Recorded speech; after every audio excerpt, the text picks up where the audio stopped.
And we are live. What is going on, everybody? We have just absolutely a treat for you tonight.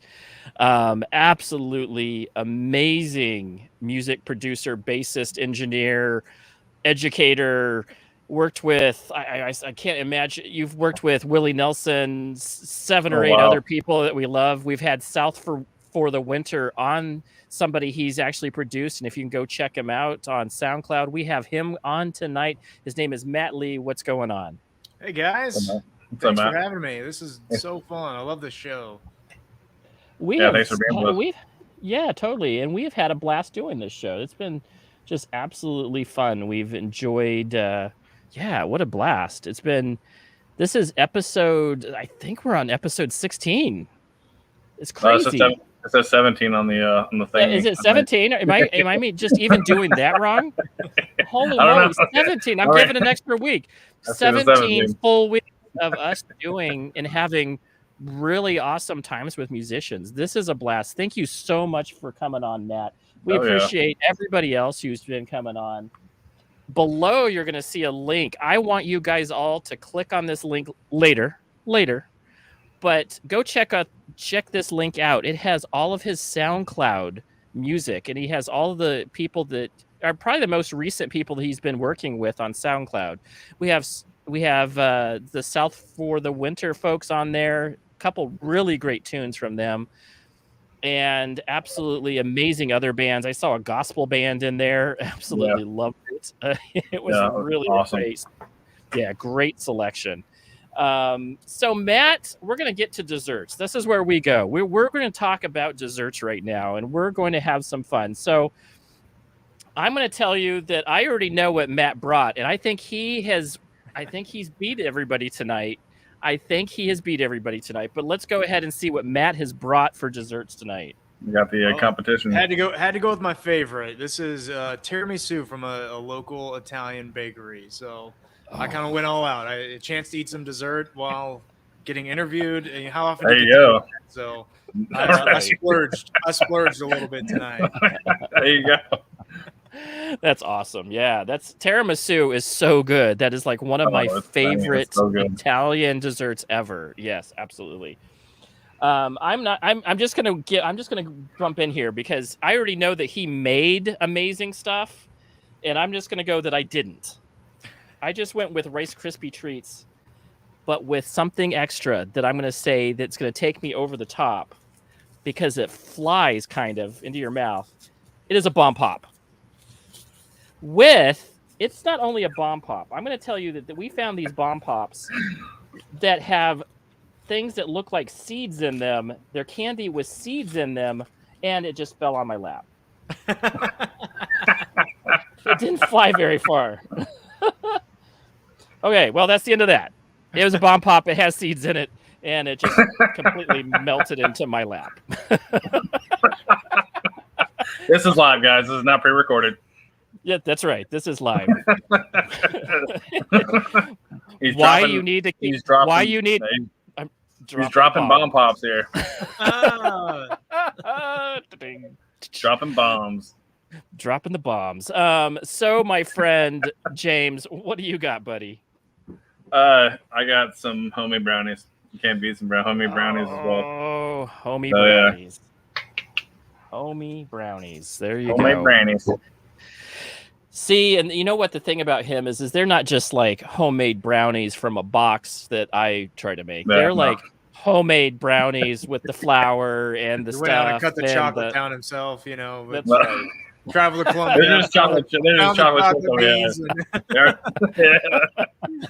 Made my own cocoa. Yeah, I made my own cocoa. That's what I heard. I heard you have a plant in the back. Toast off my own. Milks his own cows. Yeah, milks his own cows. Yes. Churns his own butter. Yep. So, Matt, we're going to ask you a couple of questions about food, of all things, amazingly enough. So, we love to start it off with what is your favorite on-the-road food to eat? So, if you're going to do a bass gig somewhere, what is it that you have to have in your arsenal for food for that day? Man, honestly, whatever anybody's serving up, especially if it's free or provided by the venue, I honestly do not care. But That's what tastes better too. So it does. whatever's Yeah, free and 3.99, somebody's it tastes making it so much better. free 99 is the best. It's the best deal ever. But man, when on my days on the road, we went to every fast food restaurant you can imagine.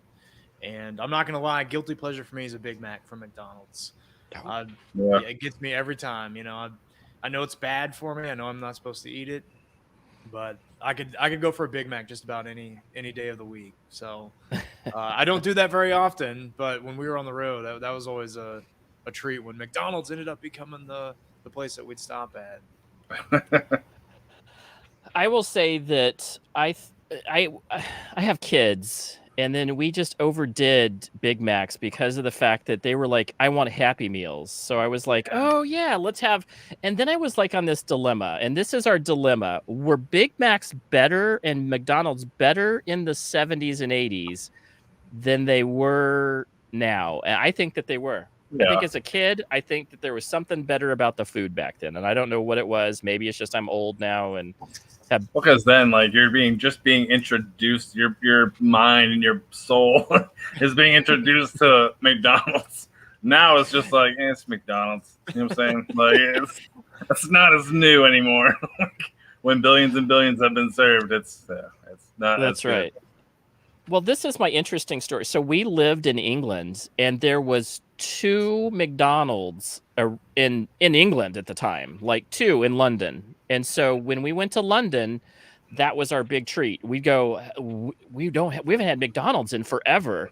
So it was like we went and found them, and they're definitely not the same in England, especially during that time. It was like they were bad. Their chocolate shakes tasted funny. I don't know what it was, but maybe they were trying to use real chocolate. But their ice cream machine actually worked. That's the difference. You're not used to actually getting a milkshake, and you're like, wait a minute, what is this creamy frozen beverage? I've never had one of these in America. That's right. It's funny. There's actually a video. I won't get too much into it. There's a video, if you look on YouTube, there's where a guy kind of breaks down, like, he looks in the whole conspiracy of like every McDonald's, like, why? Because it has to do with the machines. Because like different fast food chains use the same company for machines, and it's got to do with the company itself or whatever. But it's like a 20-minute video, and this dude just goes really dives headfirst right into why. Oh man, it's something to do with the machines and stuff like that too. Like the machines will do like give it error codes and stuff like that, and when there doesn't need to be an error code, it's crazy. Like I watched the whole 20 minutes of it. It's crazy. And then 4 hours later, you're still researching why are McDonald's machines always off or not working. That's one of those black hole rabbit holes that you just get that 20-minute video, and now your mind you can't get out of your own head. He got into I need to know. He got into saying something like there's like, even in like the book, the repair book, there's like a guy that fixes the machines. Like they call him the guy. Like, it's crazy. This is what's so funny. So my wife works for a company that is the guy. So she does commercial refrigeration and she services those machines. And they are absolutely right. It is the machine. Different machines. There's different quality machines, and McDonald's buys the cheapest ones. And if you go to Sonic, they're usually like the higher end ones. Usually the Sonics can go somewhere else, but Sonics and Dairy Queen, they use really much more higher end machines, and that's the reason why their ice cream tastes so much better. Also the product. I mean, there is product involved in it too. That's one's ice milk, one's like not ice milk. Flavored beverage, flavored milk. Yeah. One's vanilla milk. So anyway, so just anything, you know what? That is the college motto right there. And he's just living it still. He's like, that's so funny. My dad, who is a musician too, that's his motto too. Like, hey, if it's free, it's good food right there. Yeah. If it's given. What is your what is the best meal you've ever been served on the road then? If you've been like, it's like somebody serving up like something crazy for you. Man. If McDonald's like your guilty pleasure, what's something that's like the best like coup de grace like thing that you've had on the road? Wow, man, that's a tough question. Maybe a shot of tequila. I don't know. There you go. There you go. That works. Well, the reason I say that is we were playing a show in Cherokee, North Carolina. We were playing the Harrah's Casino there, and Ron White was actually performing in their big auditorium. We were in just their crappy little country bar that they had there, and he was headlining their main auditorium, and we were playing the late shift. So he came down and listened to us play. I was playing with some artists at the time, and then he ended up buying us a shot of tequila. And so I will say, though, even though he was really nice, he bought us cheap tequila, which all of you out there listening, if you're ever going to buy the band tequila, at least buy Patron or higher. You know, Right. so as a request for all fellow musicians, at least start with Patron, you know, and then Right. go from there. But yeah, man, best meal is tough. I don't know that I could pinpoint the best one I've had while working on the road, but definitely some, maybe more when I've been working more as producer and an engineer. I was doing some work up in Seattle several years ago and ended up stopping at a place called Buddha Ruska. They have the best chicken dish. It's a Thai.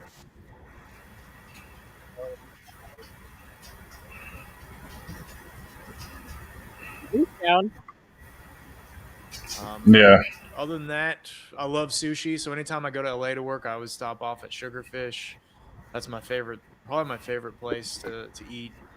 So if I'm working near the coast or working near somewhere else, I try to find something unique. You lose me? Yeah, we lost you for a second, but I think we're back. We're back. Okay. We're good now.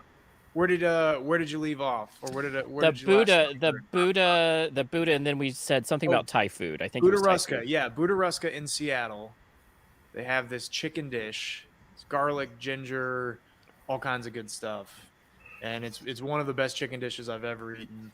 I'm a big Food Network show fan. I love it. My girlfriend and I watch that all the time, and there's a show on there called Best Thing I Ever Ate. And so anytime they have that show, I'm always thinking, like, what's the best one of these things that I've eaten? And you start thinking, like, you know, chicken, that's a hard one to think about because it's so basic and everybody has chicken. But that's one of those meals that you never really forget.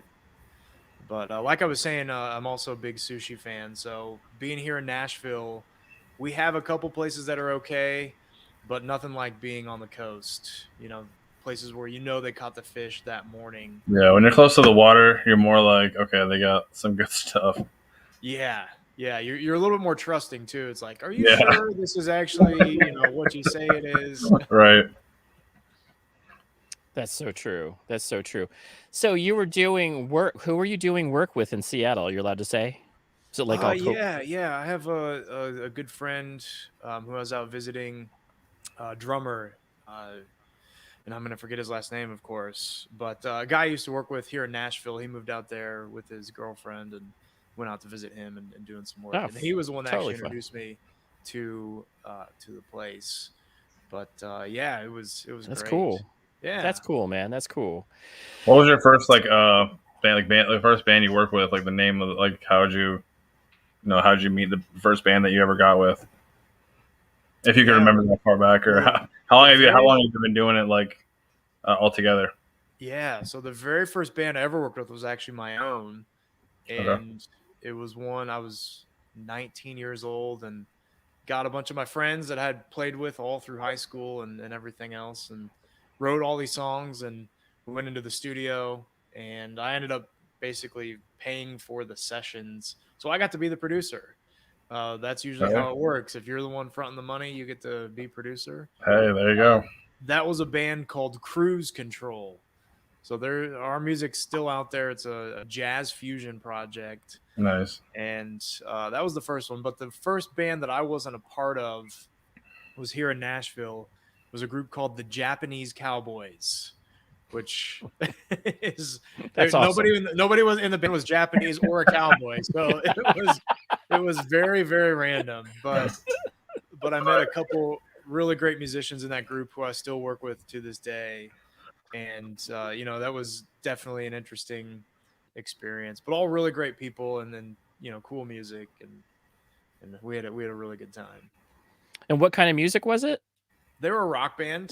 So Rock kind band. of somewhere between classic rock and indie rock. Nice. You know, back at that point in time, that was kind of Kings of Leon. They were at their peak. So every rock band in Nashville sounded like Kings of Leon. And then a couple years later, they all sounded like the Black Keys. And then a couple years later, they all sounded like Mumford and Sons.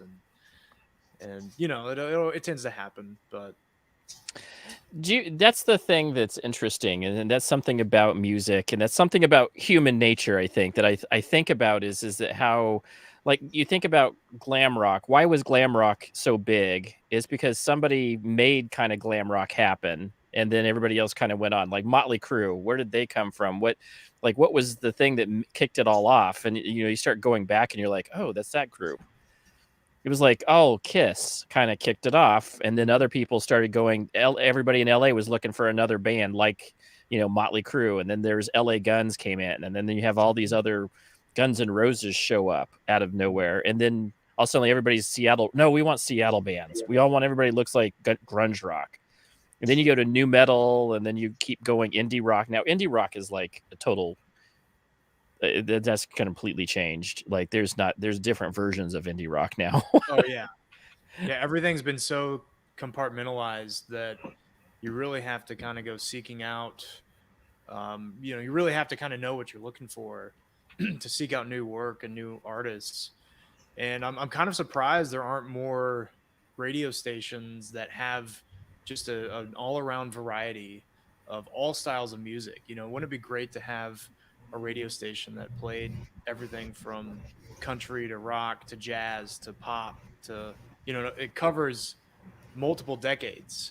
You know, think about how many years now we've had really solid recorded sound.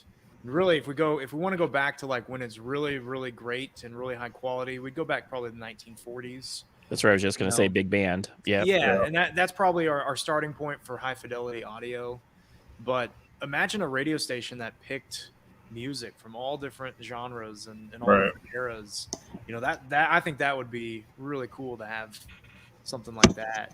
But that would probably be the real pop radio, because that's really the popular music throughout time. Is that stuff. Absolutely. Yeah.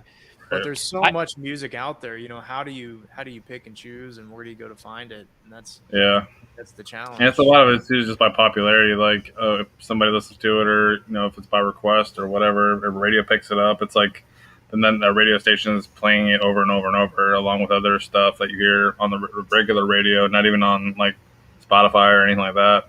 Yeah. Just on regular car radio, you play just you hear songs that are just played over and over and over, and they just get old, you know, quick, because it's just the same thing instead of just going towards. Because like I said, there's so much music out there.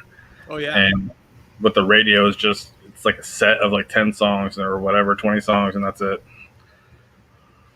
It's crazy to me that we live in a time with so much music available, and there's so much that it's almost overload to where, I mean, you go on the Instagram and I mean, there are so many musicians. Just there's some guy just playing a guitar. Yeah. I'm just playing a riff of something, and everybody's trying to make it. And it's such a different environment than it was up until, you know, and up until the internet. Well, I would say even up into Instagram, like 10 years ago, things all changed. I mean, it was Napster kind of changed it up. And that was one of the first real introduction to real change of the music industry. And now you add the fact that they have Pro Tools out there, Fruit Loops. You don't even have to have like expensive studio. You know, you have an iPad, you can create an album. Yeah. It's just, it's not going to sound as good as something you're using with Pro Tools, or at least the pro version of Pro Tools, right? Right.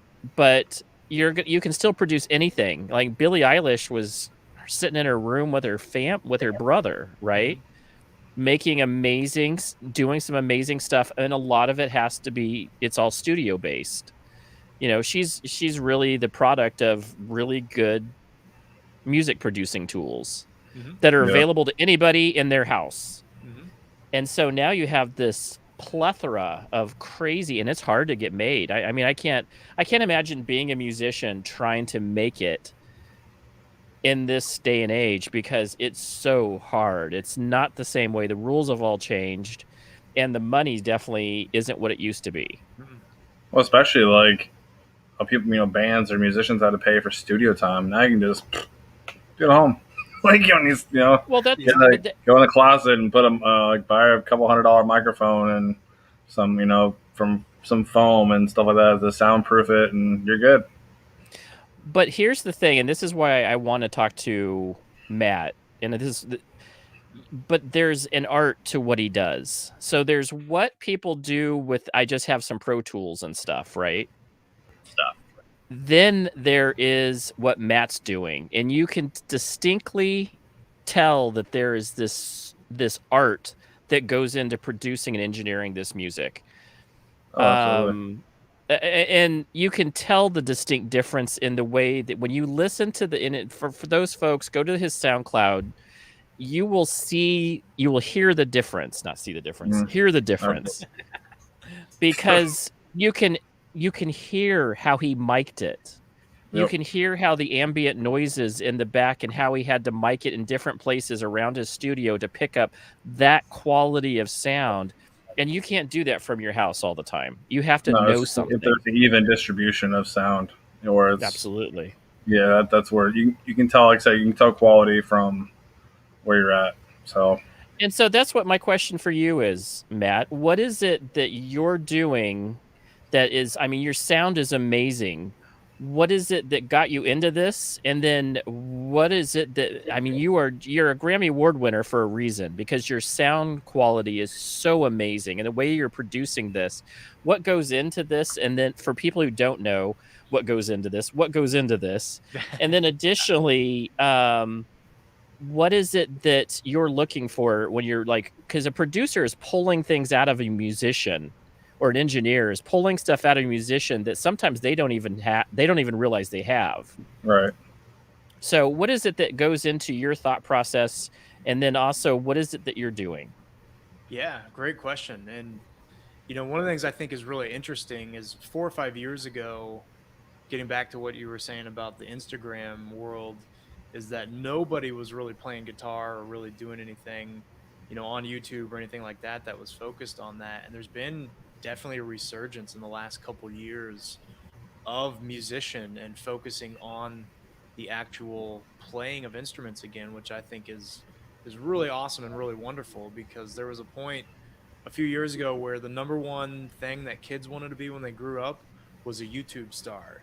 It wasn't professional athlete, it wasn't rock star, it wasn't famous musician. It was, they want to be a YouTube star. And so I think that's it's cool that we're starting to see it kind of shift back to people taking that idea of YouTube star, but applying it to also, making the world a better place through music, or teaching people how to do things.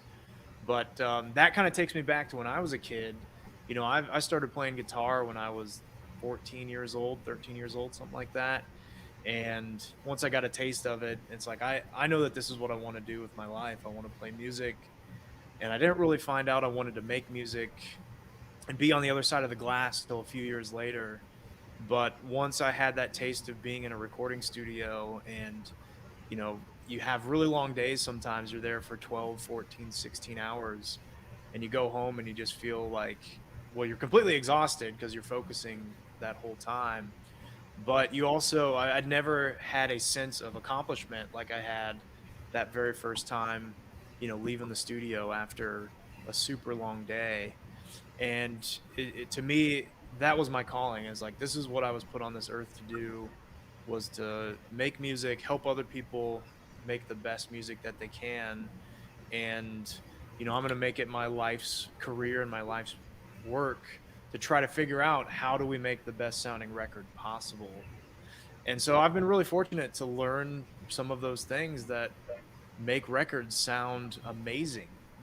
And I'll give you a little secret. The first one, and a lot of people don't realize this, and this is something I have to teach my students and really kind of harp on, but the number one thing that's going to affect how your record sounds are the musicians and the talent that you're recording.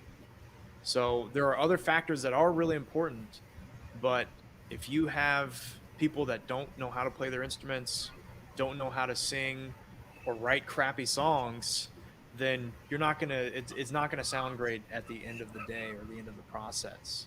So that's number 1. Number 1, you got to have great source material. And I've been very, very fortunate in my career to get to work with a lot of people that are way more talented than you'd ever imagine or ever guess. The second part of that is where you record that source material and the quality of the instruments that they're using.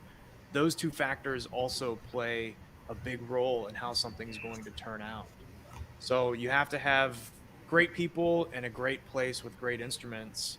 And then lastly, the gear that you use. So the microphones, the outboard gear, the consoles, everything leading up to that all plays into getting the superb radio quality sound. And what's interesting, you talked about how a lot of people are mostly focused on kind of doing stuff themselves at home on a laptop, maybe on an iPad. And that's great. I'm a proponent of, if you have the ability to make music, make it, like, get it out there, let your voice be heard.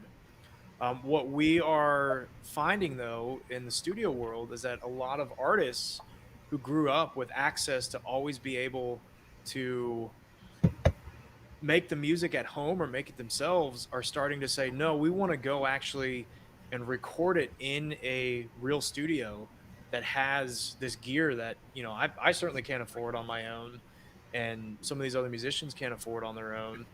But we want to go there almost kind of like the vinyl revolution we've had in the last 10 years.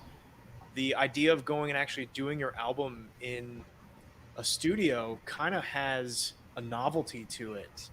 And bands are now able to use that to promote on Instagram and promote on YouTube and some of these other places, and TikTok, where they're able to say, look at this great video we shot of us making our next record. And look, we're in a classic studio that's been here for 40, 50 years that had all of these big time artists that have recorded here.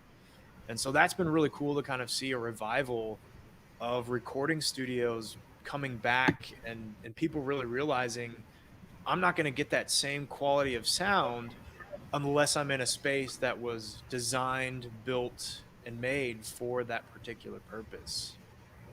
So anyways, that's my whole career in about, or what I do for a living, in about 6 or 7 minutes of me talking straight.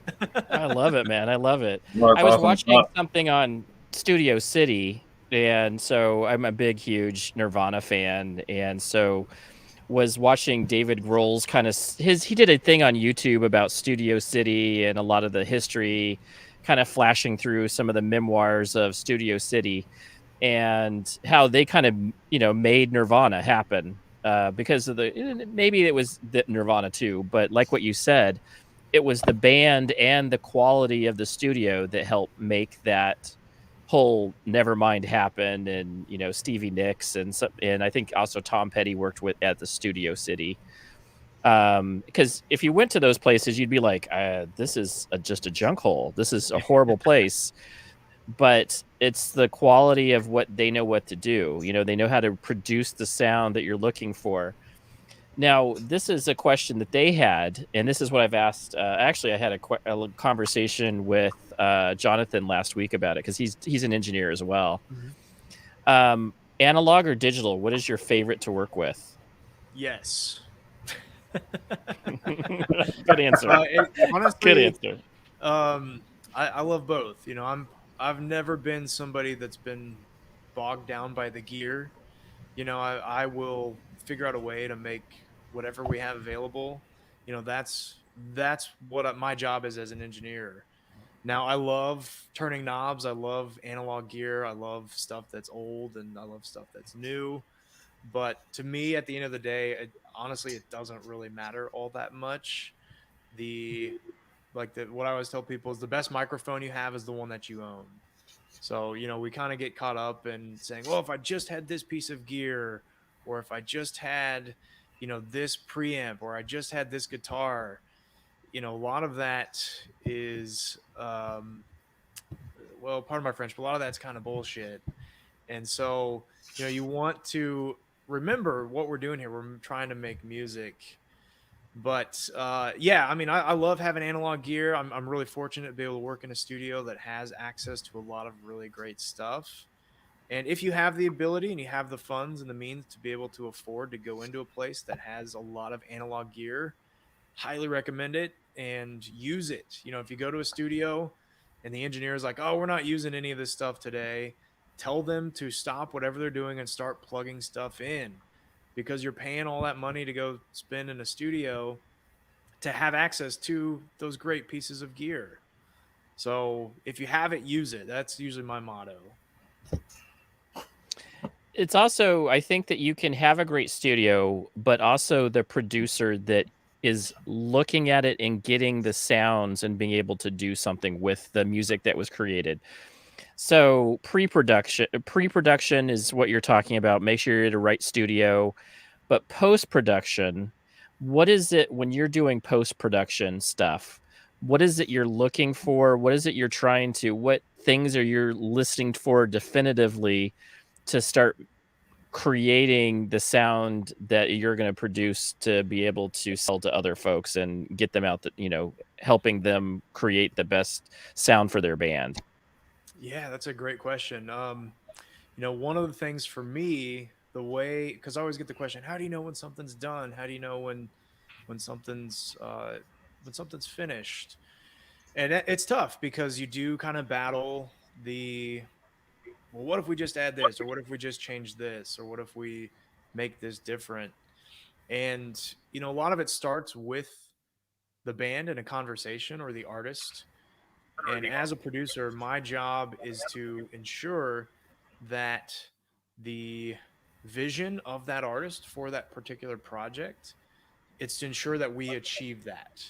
If they say we want to make an art piece that is a 30-minute song, then we have to take the steps to achieve that 30-minute song and be as artistic as we can, versus the person that says, I want this to be on the radio. I don't want it to go over 3 minutes and 30 seconds. That's too much.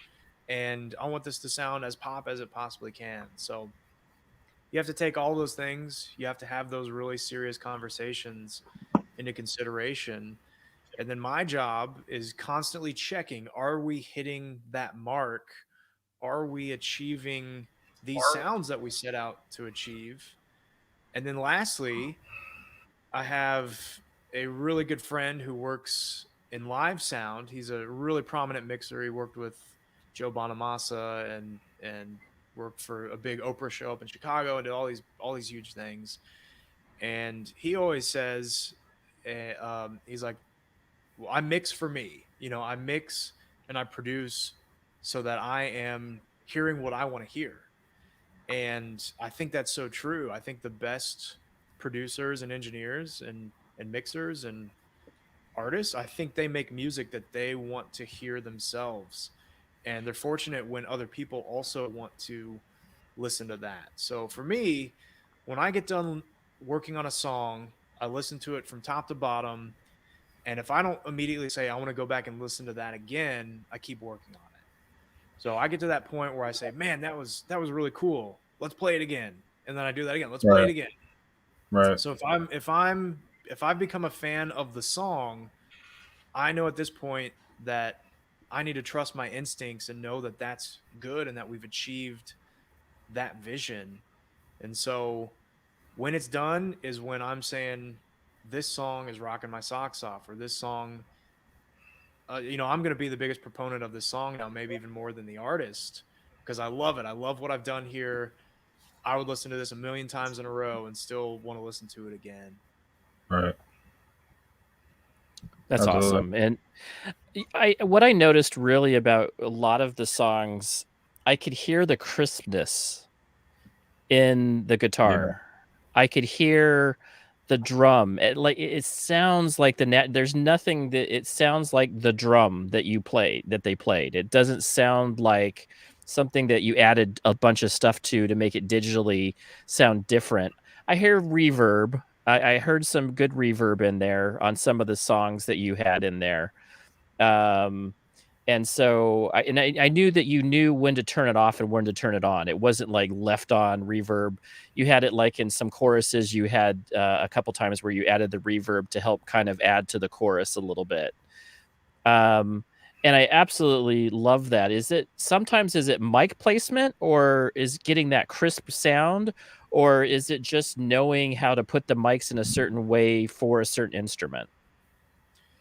Yeah, so it's a combination, but some of that is stuff that comes through in the mixing process. After the band has kind of left the studio and we are trying to bring out all of those great aspects of their music. Oh, puppy dog. um, but yeah, for me, I've always kind of had the idea that if I'm going to listen to a record, I need to be able to hear every part that's playing. And so a lot of it for me comes through EQ and equalization. That's where I feel like my bread and butter is as a mix engineer and as a producer, is I know a lot of the tricks and techniques to be able to bring out that crispness and those sounds. And I've always really been drawn to the music production and sounds that did have that really clean, sleek, really just kind of over the top production. I'm a huge fan of 80s music, not just like hair metal, but pop, 80s pop and early 90s pop, kind of right before that grunge scene hit. There, basically, like, if you want a great example of what that might sound like, Sting's 10 Summoner's Tale, I think that's what it's called, or Summoner's, I'm gonna have to look that up. But that's one of those records that you just hear that perfection and that cleanness. Or there's a Phil Collins record that came out in like 90, 91 that had, let's see, what is it called? Something Happened on the Way to Heaven, with all the horns and everything else. And so when I'm making music, that's kind of like my pinnacle of, if I can get it to sound like these things that I love, then I think I'm going to achieve that crispness and that clarity. We're always trying to create clarity, right? That I am. I think that's probably my biggest underlying theme with any group that I work with, is we're trying to clarify what the message is, and we're trying to clarify what all of the different elements that make up that message. Right, and it is 10 Summoners. I was thinking "Shape of My Heart." That was the song that I was Well, thinking. that's on that record. It That is, one's on yep. that record. And If I Ever Lose My Faith in You is on that record. And I mean, there's a ton of hits that he had that were from just that one album. And I think it is something to do with the way that so I was listening to that the other day because I heard somebody actually play that song again, and they were like doing something on Instagram. I was like, I love that song. I love the intro. I love the guitar part. But that's what brings you in, Mm-hmm. the guitar part, because it was so crisp, so solidly set against everything else, and you could hear it, and it was like a voice. Mm-hmm. To me, it was like another voice in the song, that it was like, okay, this isn't just he's gonna sing and great, this is just it had its own track that was so distinct and so musical and so crisp. I thought that it just completely made the sound, because I think it's almost like an acoustic album, isn't it, for the most part? Yeah, it's And it's it's definitely more on the organic acoustic side of things. There's a few kind of more rockin' songs, but I think you bring up an interesting point. I've always been drawn to music that not only had a great lyrical and melodic hook, but those that have great musical hooks too. Like I'm a big Rush fan, and that's a band that they had as many great musical licks as they did vocal licks and riffs and melodies. And so finding, I think maybe that's why the music in the records I make is so crisp, or it's such a focal point, because that's the part that I really like. I love great songs, but not a lot of people really focus on bringing the music out, and I think that's kind of the vehicle to deliver the message of that song or of that performance. I think you're right. I think that's the distinct difference and that was what I was kind of pointing out to several people, that's the difference when I heard South for the Winter. That was the thing, the crispness, and that's why people were coming to you to get Yeah, I that saw it. type of sound out of them, right? Yeah, and you know those guys and Dani, those guys and gal, they're phenomenal musicians. You know, so my job's really easy working with a band like that because they're great songs and they play their Right. instruments like freaking badasses. They You know, do. They so do. when you have that combination, that's when you really get to have a lot of fun because I'm not trying to teach them their parts. I'm not trying to teach them how to play their instruments. We're now taking that and then getting to be creative where it's like, hey, that was cool, but what if we flip that riff on its head and play it backwards in reverse 3 times as fast divided by 2 plus 1? And they're like, okay, let me try this. Blah, blah, blah, blah, blah, blah. And it's perfect. You know, so that's a band like that. You're just really, really fortunate to get to have that much talent, and that makes things so much easier as a producer because now we really get to be creative and have fun. Yeah, and that's what I picked up from that album. Amazing work. Actually, I really liked all of them. I listened to them I always like right when I know that I have a musician coming on, I will start on that Monday or Sunday and just play your stuff nonstop. I won't listen to too many other people's because I Mhm. want to pick up what your vibe is. What are you trying to, as a musician, tell people? And I think music producing is in that musicianship. It still is creating. It is still going in and saying, "This is what I want the audience to hear." And from your perspective, yeah, it's not live music, but it is something that somebody's going to listen to with some headphones. Maybe they'll listen to it on a speaker, listen to their car. You want it to sound great in all of those like atmospheres and still be like they took away something. Like you're saying, I want to listen to it again. And I did. I wanted to listen to it again and again and again. And I can't get enough of that One Stone song. I absolutely Oh love. yeah.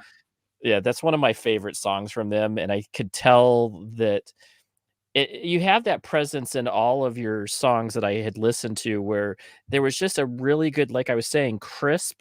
The instruments were brought out and you put them in their places. They were well balanced, and I think that's what James had said earlier. They're well balanced Yeah. to where it sounded like, yeah, I don't think I'm not overpowered by some guitars. I'm not overpowered by the singer. It's just in perfect balance, and that's what I think you really bring to the table. Yeah. Well, thank you. Yeah. And thanks for listening to my work. You know, I really appreciate that too. Oh, They it's actually fun. have there was actually a question in there earlier. What are some, I guess, popular artists I guess you've worked with? I think Andy brought up like one or two of them. I think when we started, but I think they might have missed it. Yeah. Oh man, quite a few. I've been really fortunate in my career. Let's see, Willie Nelson. I won a Grammy with him last year in 2020, which was Oh cool. wow. It was weird because I won a Grammy, and then the Chiefs won the Super Bowl. I'm from Kansas City. Go Chiefs! That's Nice. right. Yeah. That's right. And I'm like, That's this is you. going to be 2020 is going to be the best year ever. And then that Yeah. obviously didn't happen. Found out. Yeah. Um, but yeah, no, I've worked with Willie Nelson, Natalie Grant, who's a contemporary Christian artist. She makes great records. In that same vein, I worked with Lauren Daigle on a record, another contemporary Christian artist. Worked with Adelita's Way, rock band from Las Okay. Vegas. Really cool Yeah. guys. I've worked with, oh man, it's a lot of people. Not to toot my own horn or anything like Yeah, that. yeah, yeah, and name them all. Yeah. Yeah, whatever you can remember, like a top five or One of the whatever. cooler ones that I got to work with was Ronnie Millsap. Oh, He's cool. a country legend Okay. here in Nashville. He's blind, but man, he writes some great songs and he performs like you can't even believe. It's absolutely crazy. But yeah, it's tough to remember them all. I've been very fortunate, and sometimes they happen so fast that you're like, wait a minute, did I actually just work with that person? Right. It's like, or congratulations on this record, and you're like, wait a minute, did I work on that? You're like, oh yeah, I guess I did. It was in between this and this. How do you let's say ask another question? I think you mentioned earlier about how like you kind of have to pick like the right artist or kind of stuff, what to work with. How do you kind of what's your process in like, okay, I want to work with this artist or I want to work with this artist, or kind of like how your approach is to that artist, whatever, stuff like that. Yeah, that's a great question. For me, it comes down to genuineness. So Okay. when I work with an artist, we have a couple long conversations before I start to say yes to somebody. And one of those things is what are we doing with your artistry? Are you going to make records that are true to your character and who you are as an artist, or are you just trying to chase the trends? So that's one of those things that we really have to kind of hammer out. Is we're going to make the best record we can, and we're going to try to take all of your influences and all of your inspirations and roll that into a new artist, or roll that into a new sound. Some of the greats that have done that over the years recently, in the last couple decades, somebody like John Mayer, who you can hear the Eric Clapton influence, you can hear the Stevie Ray Vaughan influence, you can hear the Dave Matthews Band influence, but it's not just one of those things. It's a combination of all of his influences. So when I'm working with a new artist, I'm really trying to get to the bottom of who they are, where they came from, what inspires them, and how is that going to play into a project that we're going to create. That's awesome. That's what I would expect, because that's what you're drawing out their talent. I think that's what I was reading about and watching and talking to other folks about, is that's what you're really doing as an engineer and a producer, is help drawing out the natural talent, as well as you're adding maybe some musical qualities to it to enhance it, but you're also drawing it out of them, Right. because you're like, hey, this is you have all these influences, but this is you. Mm-hmm. And this is your sound. I think you're absolutely right. And being able to draw and enhance that and push that out to make them unique, to sound unique. And I think that's absolutely right, because everybody can record the newest, whatever you were like, just like Mumford and Sons and everybody during the time frames that everybody was trying to listen to them, because everybody, they think they're trying to catch the trend. Right. But being the trend is much, much harder, and it sometimes doesn't pay the paychecks. It sometimes won't work out for you.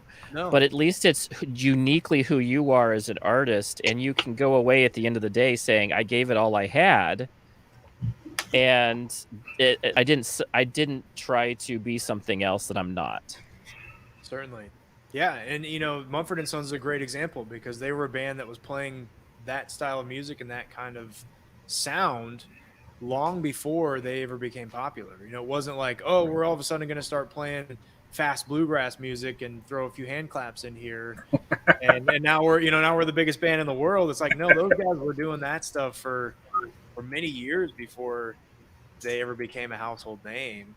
So that's what that's what I try to instill in the artists that I work with, and I tell them up front, like, if this is to chase radio stardom or anything like that, you're never going to get it.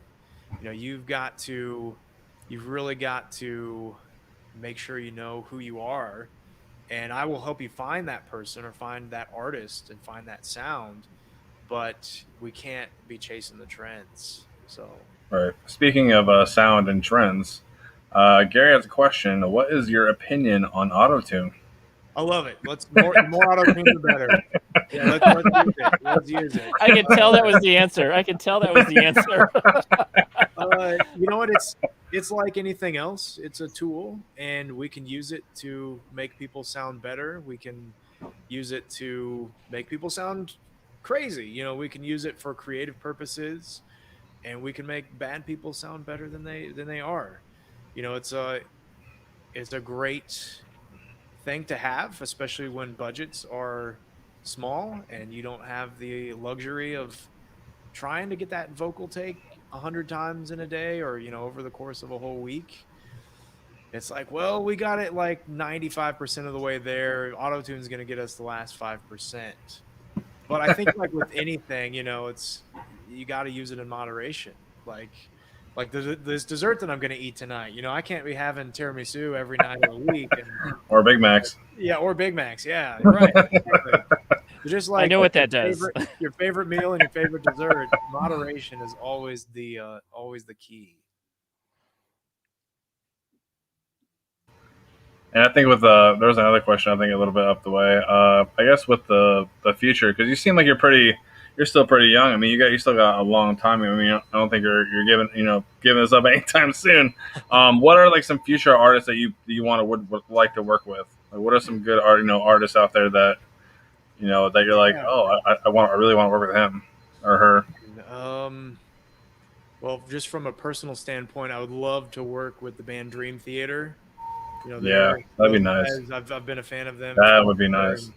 And I think it would just be really awesome to get a And chance.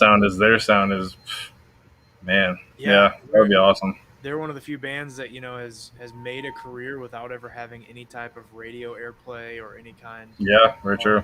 Really MTV airplay or any of that kind of stuff. Good choice. But yeah, a band like that would be cool. I mean, I'm a rocker at heart, so you know, name any major rock band, and I probably want to. There you go. And as far as like pop stars and stuff go, I think it'd be really cool to work with Charlie Puth. I've had some friends that have worked with him, and he has, you know, done some really cool stuff, and he's a very creative person. So that would be pretty neat. Very nice. Yeah, I mean, there's so many. Dream Theater is definitely a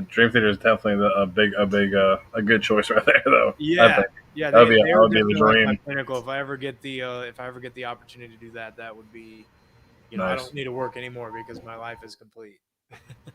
Right. That's awesome. That is so awesome. Yeah, I think that. I was wondering. This is my question: who has been your favorite artist to work with so far? That's a hard question because I know you. Question. Well, you know, and honestly, the majority of the artists that I've had a chance to work with, especially the famous people, the majority of them, I will say, are all really wonderful.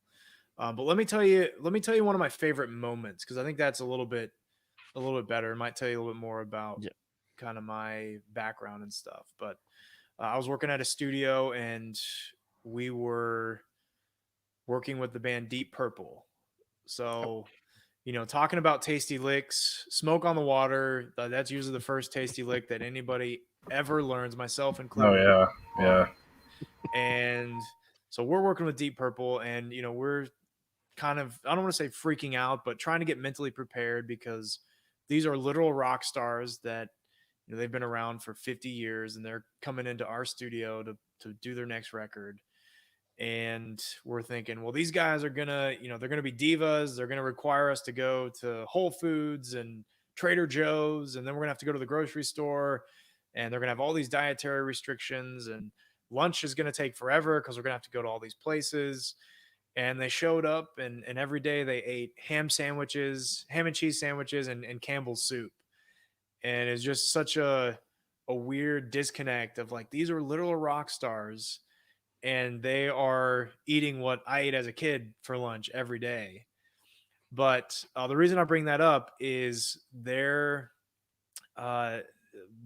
during that session, they decided they needed to re-record Smoke on the Water for licensing purposes.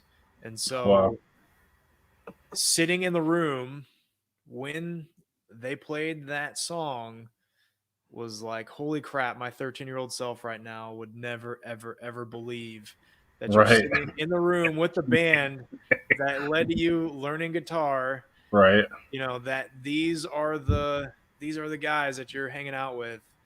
And it was cool because 3 of the original members that recorded that song were on, you know, they were still part of the band.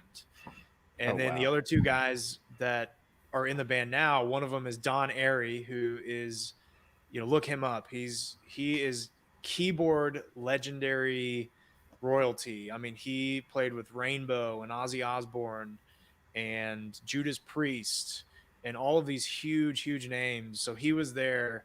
and he was a wonderful guy. And then Steve Morse, who played with Dixie Dregs and a lot of other big names.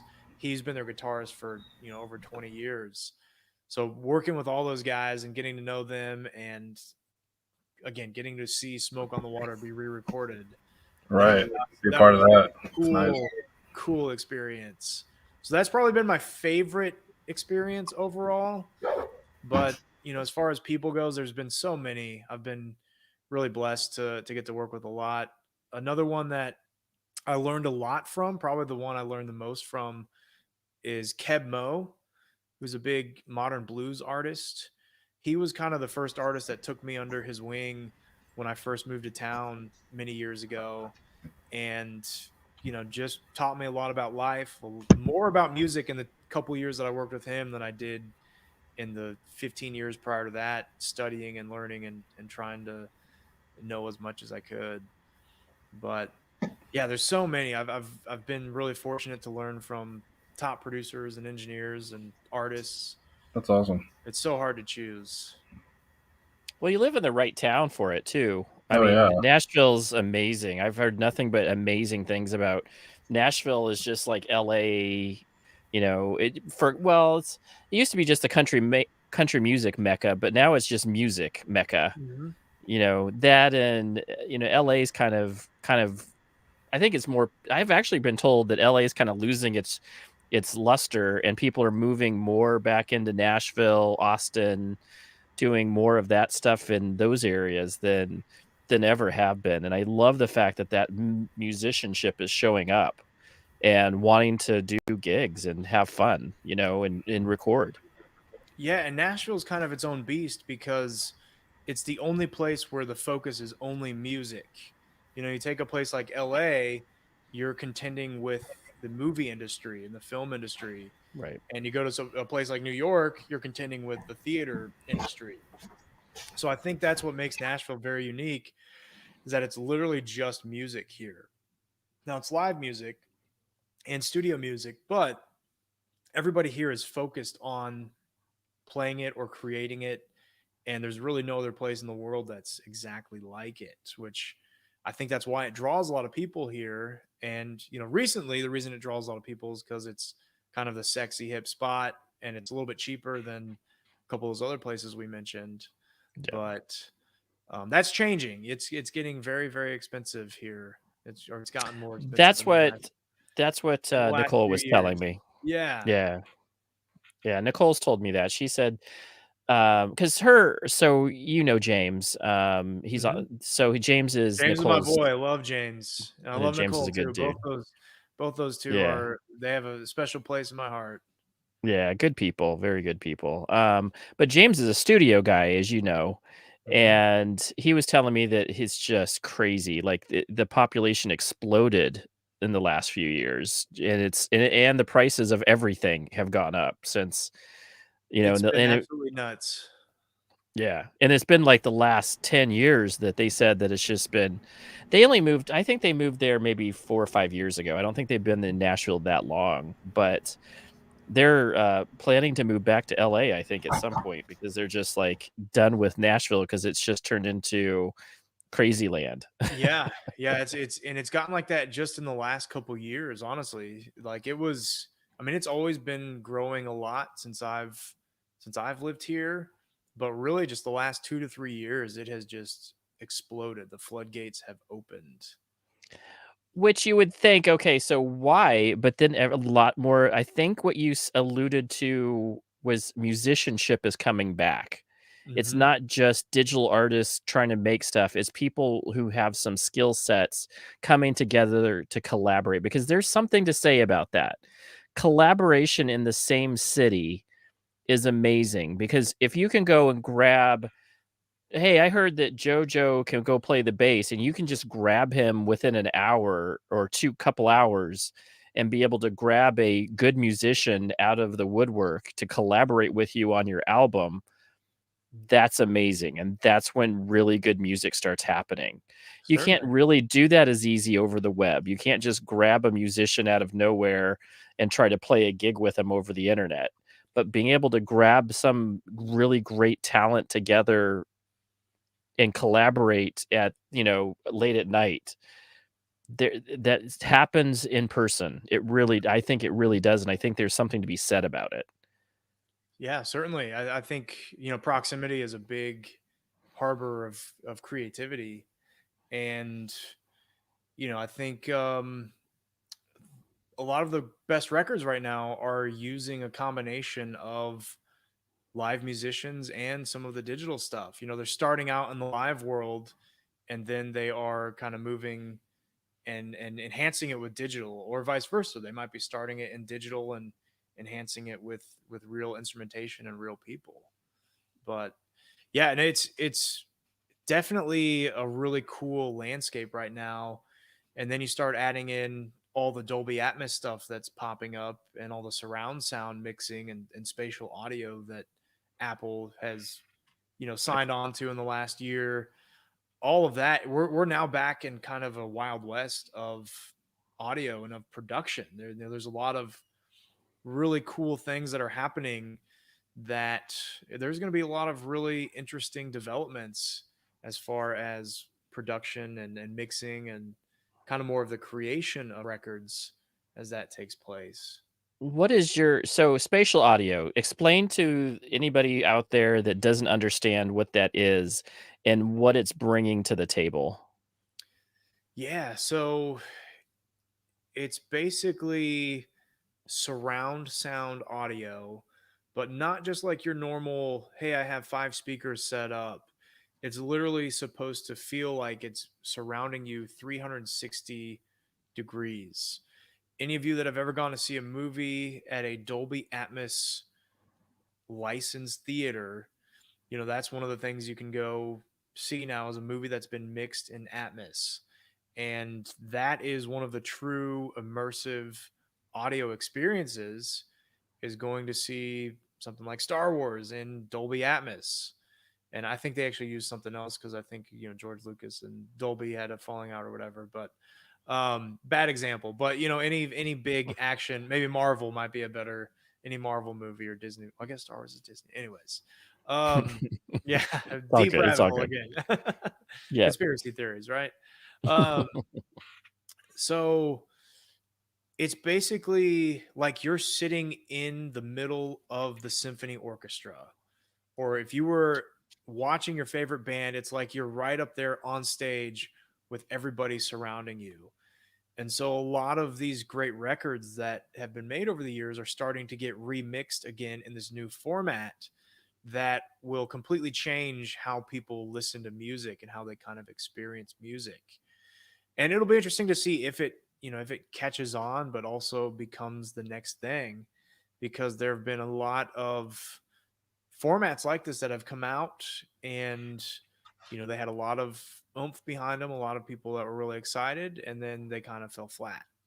So we'll see if this becomes the next thing. But right now, it looks pretty good. Like it's going to be what everybody's using here in the next several years. I love it. So Gary's question for us is, what do you think about the Trans-Siberian Orchestra? Oh, I love those guys. I've seen them probably 3 or 4 times. Their concert is even better than their records. I mean, if you want to go see whatever is new and exciting in the world of concert lighting, go see Trans-Siberian Orchestra, because their music's cool. I love, again, I'm a big rock fan. I love Christmas music. So you put those two things together, and I'm a happy guy. Yeah. Christmas and rock. Who would have thought that little baby Jesus would have loved, that you can celebrate Jesus with heavy metal. Who knew that you could do that? There's another one show that's been around here a lot, is in Florida. So they come around here in Florida for a lot, and it's one show that I've always wanted to see, and I've always I've always missed it. You know what I'm saying? I missed the opportunity to go. So hopefully next time they come around, I definitely want to check it out. Should definitely go, because it's a great show all around. I mean, they one year when I saw them, not only did they play all of their songs and hits that get played on the radio, but then they went into like a 30-minute concert of playing arena anthems. So like they played Layla, they played Freebird. They played. Wow. I mean, like it was like 30 minutes straight of like the greatest rock arena anthems you could possibly hear. So That's awesome. and you know that for those guys, that's probably what they really love doing. Right. Because they play a ton of shows in that short. It's like the week before Thanksgiving all the way up. Yeah. I think the week after Christmas, and they play like 2 or 3 shows a day. That's crazy cool. Yeah, check those guys out if you've never seen them. I mean, next time I'll have to check out and see when they tour next, or when they got some shows coming around. I have nothing, no bad or ill will towards them. I think Gary asked another question as well. Has there been any times where you've had like okay, you've gone to the recording studio and you're like a one and done kind of thing, like we're done, like a one take masterpiece kind of thing? Like, has there been any of those kind of moments? I mean, Willie Nelson was like that. He played his songs one time and he went back to his. Well, yeah, that's a given. I mean, yeah, we won a Grammy for that one. So I guess you can't really tell Willie Nelson like, yeah, right. He's like, you got the part. I'm going back to bed. I'd be afraid to be like, no, it's not good. I want you to do that again, Willie. Yeah. One more time. That wasn't that good. Yeah. Very cool. Very cool. I think it's a lot harder to do these days because of how records are made. Everybody wants to get as much information as they can. I think if we were still making records on tape, that would be more common. But I think it's really tough to be able to say, yeah, this is done. And most of that's due to the artist being, there's a lot of times where I'm like, yeah, this is really good. We can use this, or this is great. Like, let's being like picky and nitpicking kind of thing. Yeah. And I think that's definitely changed the landscape too. Now that artists are more educated in how records are put together, sometimes it can be a little annoying even because they're like, hey, I heard about this, or I saw this. And you're like, yeah, that's not what we're doing here. That's not part of your, but I want to do this. I saw it on YouTube and I want this in my project. I want it in my project. How funny. Well, we're going to wrap this up for us, Matt. We got a great hour with you. We totally appreciate your time. James, you got any other questions for Matt? No, man, it's been a pleasure. Like, I mean, I'm pretty sure we could do a whole other hour rocking with this. I mean, you know what I'm saying? But yeah, we don't want to take up too much of your time. You know what I'm saying? I know you're a busy person, and family wise and stuff like that. You got to spend time with them. But yeah, man, it's been a pleasure. Yeah, guys. It's been amazing kind of checking out your stuff, and I always enjoy checking out new things and new artists and new music. So yeah, for sure, getting to know more about them. So I'll come back anytime. Anytime I get to eat dessert and hang out. That's my 2 favorite things to do. There we go, right there. If somebody is in Nashville, where could they catch you playing, or is there any place that you're playing your bass at, or? Let's see. I don't have any gigs coming up anytime soon, but I'm usually hanging out at Omni Sound Studios. They're in Midtown. That's kind of my home base these days. So if you're ever in Midtown Nashville, stop by, come say hey. Door is usually always open, especially if I'm there. But yeah, that's about it. Website's great. SoundCloud's a great spot. I wish I could say find me on socials, but I'm off of social media. So we're going to try to get him coaxed out of there, though. We're going to be like, hey, we want to be your friend. Let's hear more music. Come on. Yeah. Where's all that music coming? Let's get him saying stuff.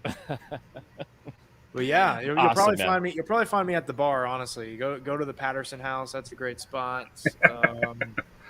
After all the music, he's got to have some downtime. You got to let loose. Yeah, exactly. There you go. Exactly.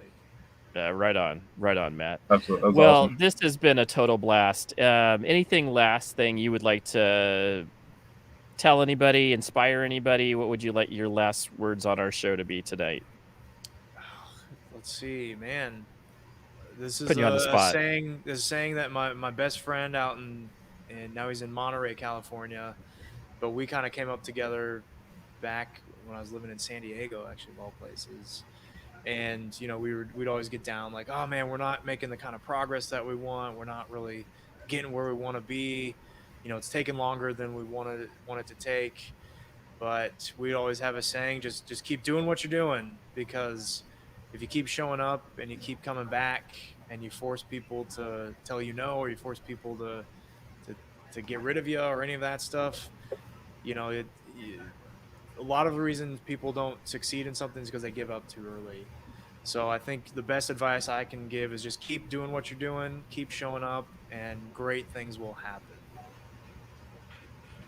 Absolutely. I love that. That's absolutely it. And on that note, my friends, we will see you next week. Thank you again, Matt. This was You're a welcome. absolute pleasure, and we will catch you guys next week.